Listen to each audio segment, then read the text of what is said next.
noche vamos a hablar de algo que nadie se atreve a decir con claridad. Del hombre que probablemente entregó a Nicolás Maduro, del militar que hoy manda en las Fuerzas Armadas venezolanas, del único funcionario de alto rango del régimen que se ha reunido directamente con el director de la CIA, y de por qué quitarle 200 guardaespaldas a Diosdado Cabello es mucho más que un ajuste administrativo. Todo está conectado y esta noche te explico exactamente cómo. Empecemos por el número que lo dice todo: 200. Ese es el número exacto de personas armadas, entrenadas y pagadas con dinero público que custodiaban a Diosdado Cabello, no como presidente, no como comandante en jefe, sino como simple particular que técnicamente no ocupa ningún cargo ejecutivo formal. 200 personas dedicadas exclusivamente a proteger a un hombre, mientras millones de venezolanos no tenían acceso a medicamentos básicos. Eso no es seguridad personal. Eso es un ejército privado financiado por el Estado. Y el nuevo ministro de Defensa, González López, acaba de ordenar que eso se termine, que no existe justificación para mantener semejante aparato de protección cuando Venezuela no enfrenta ningún conflicto bélico. La pregunta que todos nos hacemos es obvia: ¿por qué ahora? ¿Por qué este hombre, con un historial tan oscuro como cualquier otro jerarca del régimen, decide de repente aplicar lógica y racionalidad? Porque aquí hay algo mucho más profundo, y tiene que ver con lo que realmente ocurrió la madrugada del 3 de enero. Antes de continuar, necesito que entiendas quién es González López. No es ningún improvisado. Es el militar de mayor antigüedad que quedaba después de Vladimir Padrino. Y hay un detalle que muchos pasan por alto. Es el único funcionario venezolano de alto rango que se ha reunido directamente con el director de la CIA. El único, nadie más. Ahora te pregunto algo desde mi experiencia analizando estos temas. ¿Cómo es posible que Estados Unidos haya permitido que este hombre asuma el Ministerio de Defensa? Si González López fuera un obstáculo para los intereses norteamericanos, si representara una amenaza real para el proceso de transición, ¿crees que estaría donde está? La respuesta es no, absolutamente no. Estados Unidos no hubiera tolerado ni por un segundo que un enemigo genuino controlara la cartera militar de Venezuela. Lo habrían vetado, lo habrían sancionado, lo habrían expuesto, pero no hicieron nada de eso. Al contrario, lo dejaron llegar al puesto más importante de las Fuerzas Armadas. ¿Y sabes qué significa eso? Que González López ya había pactado, que ya estaba colaborando, que la colaboración venía de antes del 3 de enero. Vamos a reconstruir lo que sabemos sobre la captura de Maduro. La madrugada del 3 de enero, la CIA ejecutó una operación quirúrgica para extraer al dictador de Venezuela.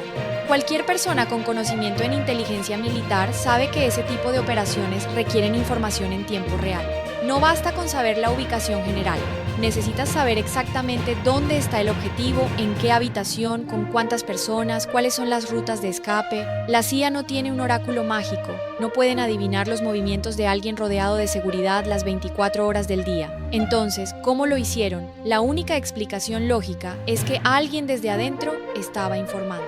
Alguien con acceso directo a la información más sensible del régimen. ¿Quién controla toda la inteligencia militar en Venezuela? ¿Quién tiene acceso a cada movimiento, cada comunicación, cada plan de seguridad? Exacto, el mismo hombre que hoy manda en la FAN. Y aquí viene lo más revelador. Después de la captura de Maduro, después del descabezamiento de varios generales, nadie sabe quiénes son los traidores. Nadie ha sido señalado. Nadie ha sido detenido por colaborar con Estados Unidos. ¿No te parece extraño? El SEBIN y la DGCIM tienen control absoluto sobre todo lo que ocurre en el país. Monitorean comunicaciones, vigilan movimientos, infiltran organizaciones y sin embargo no pueden identificar quién filtró la información que permitió capturar al hombre más protegido de Venezuela. Eso solo tiene dos explicaciones. O son increíblemente incompetentes, o el traidor está tan arriba que nadie se atreve a señalar. Mi análisis apunta claramente a la segunda opción. González López no llegó al Ministerio de Defensa porque Delcy Rodríguez confía en él. Llegó porque Estados Unidos lo puso ahí, porque ya era su ficha, porque la colaboración venía de mucho antes. Ahora vamos a lo que está haciendo González López desde que asumió el cargo, porque sus decisiones no tienen precedentes en 27 años de chavismo. Lo primero que ordenó fue la eliminación total de los eslóganes ideológicos. Chávez vive, la lucha sigue. Fuera. Patria, socialismo o muerte. Fuera. El sol de Venezuela nace en el Zulia. Fuera. Todo eso ya no va más dentro de la estructura castrense. Esto no es cosmético, esto es profundamente simbólico.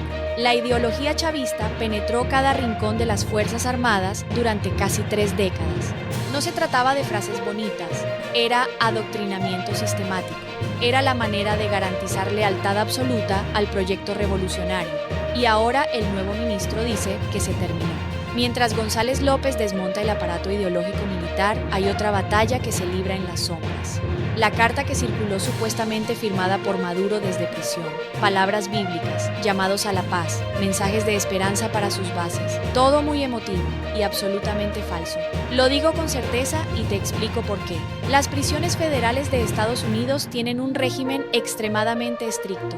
Los reclusos de alta seguridad como Maduro no tienen acceso a Internet, no tienen teléfonos celulares, no tienen forma de comunicarse libremente con el exterior. De las 24 horas del día, pasa 23 encerrado en una celda de 3 por 2 metros. Solo tiene aproximadamente una hora de esparcimiento dividida en turnos de 15 a 18 minutos. ¿Crees que en esas condiciones alguien puede redactar cartas y publicarlas en redes sociales? Lo que está ocurriendo es una estrategia.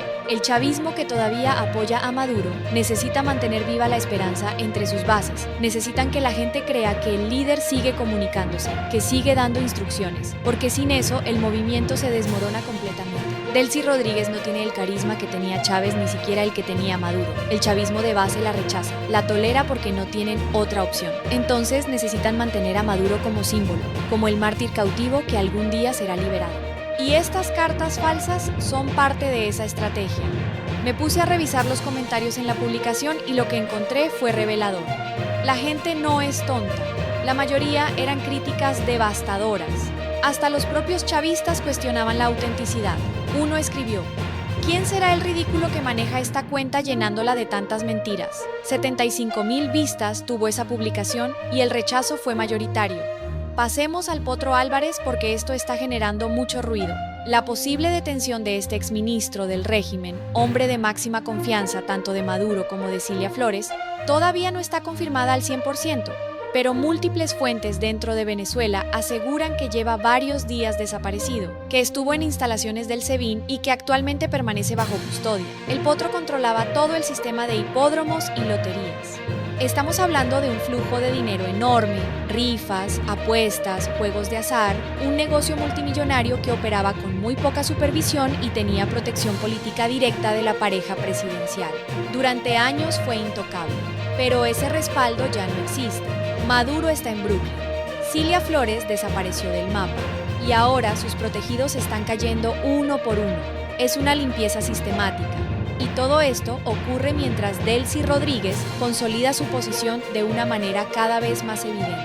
Me enviaron fotos desde varios puntos de Venezuela, donde antes había pancartas gigantes con la cara de Maduro y ahora está la cara de Delcy con un nuevo eslogan: Delcy avanza, tú tienes mi confianza.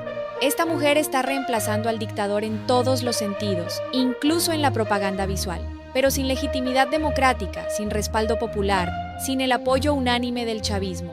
El Domingo de Ramos publicó un mensaje hablando de fe popular como columna del proceso. ¿De cuál proceso, Delcy? ¿Del proceso de quedarte en el poder el mayor tiempo posible mientras el pueblo sigue sufriendo? La ironía resulta insultante. Hay noticias importantes sobre el regreso de María Corina Machado. Henry Álvarez, coordinador nacional de Vente Venezuela, confirmó que el regreso al país es cuestión de días, no semanas, no meses, días. Ayer se inauguró la sede del partido en Caracas, un acto simbólico pero importante que demuestra que la oposición está recuperando espacios físicos que antes le eran negados. Además, el 9 de abril está convocada una marcha masiva organizada por el sector estudiantil, una movilización que el chavismo teme profundamente porque los estudiantes han sido históricamente el motor de los cambios políticos en Venezuela. La entrada de María Corina será una prueba para el régimen. Si permiten que ingrese sin obstáculos, estarían dando una señal real de apertura. Si la bloquean, confirmarían que todo esto es una farsa, que los cambios son cosméticos y que siguen siendo la misma dictadura con diferente cara. En Washington también hay movimientos importantes.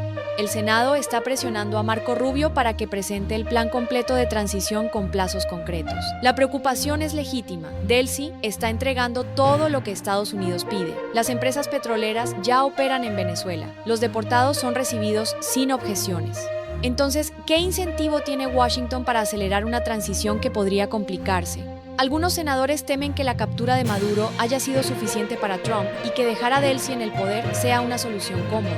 Por eso exigen respuestas, porque no tendría sentido haber capturado a Maduro para dejar en su lugar a alguien igual de inconstitucional. Andrés Velázquez fue contundente sobre Elvis Amoroso y el CNE. Dijo que Amoroso es tan responsable como Maduro del fraude del 28 de julio de 2024 y que con ese CNE no puede haber ninguna elección en Venezuela.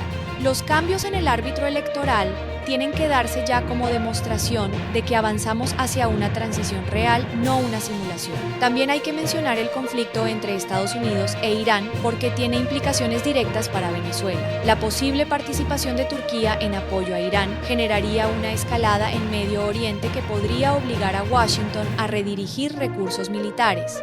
La flota naval en el Caribe podría ser requerida en otra parte. Delcy lo sabe y probablemente está apostando a que la distracción internacional le dé tiempo para consolidarse. Es una estrategia arriesgada, pero no irracional. Pero hay algo que Delcy no puede controlar: la presión interna. El pueblo venezolano ya no acepta más excusas. La marcha del 9 de abril será una demostración de fuerza ciudadana.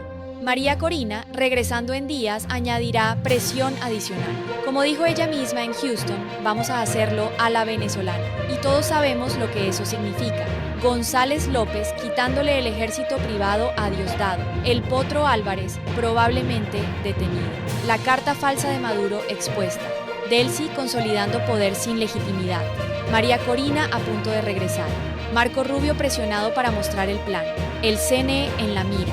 Todas estas piezas se mueven simultáneamente.